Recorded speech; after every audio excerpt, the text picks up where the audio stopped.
Nous aimons les Congos, nous saluons à travers cette émission tous les Congolais de la diaspora, tous les Congolais qui nous regardent à l'extérieur de la République démocratique du Congo. Nous vous aimons énormément. Mathieu, excellent lundi à toi. Merci beaucoup. Tout va bien? Très bien, bonjour à toi. Tes yeux vont bien? Ah oui, ah oui.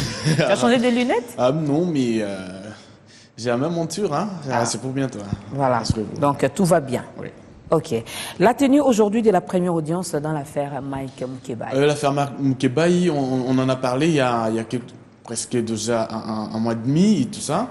Alors, l'affaire était encore dans la phase de l'instruction préjuridictionnelle.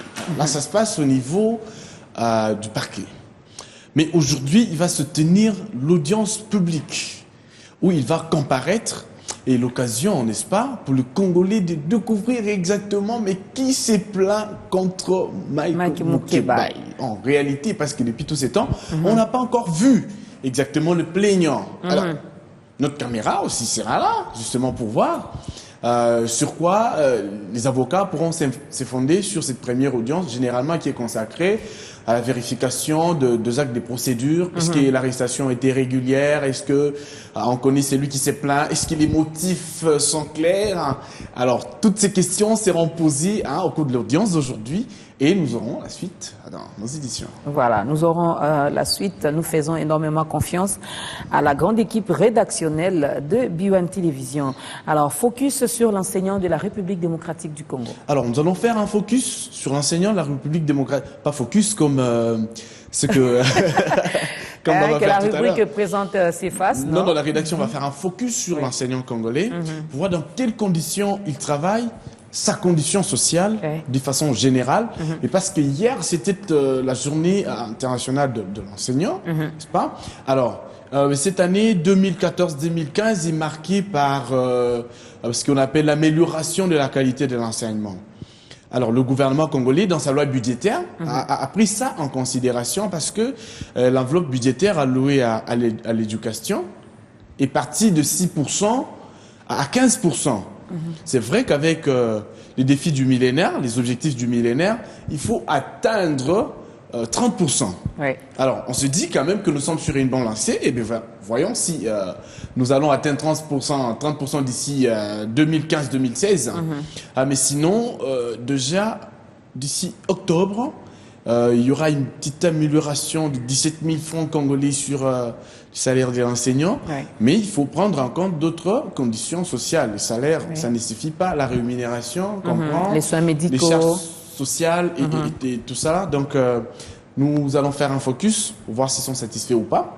Parce qu'ils ont pris l'habitude, en début des cours, à la rentrée, d'improviser des grèves pour contraindre le gouvernement à faire quelque chose, justement. Et ça va être que le gouvernement fasse quand même un effort pour bien s'occuper quand même de ces gens-là. Parce que si vous êtes au Parlement, si vous êtes aujourd'hui assis dans vos différents bureaux, si vous arrivez à vous exprimer mieux à la langue de Voltaire, si vous arrivez à écrire, c'est grâce à ces enseignants. Alors, très souvent, ils sont un peu négligés dans notre pays. Alors, il faudra quand même penser à eux. Mais il faut quand même dire que partir de 6 à 15%, c'est pas quand même mince à faire, non? Nous voulons meilleur, mais on est sur la lancée. Voilà, on va y aller mollo.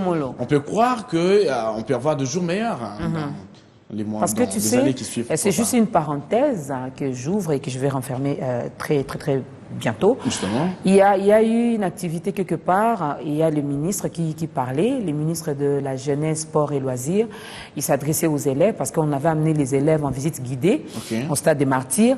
Alors, le ministre pose la question, qui veut être enseignant? Il n'y avait pas de réaction.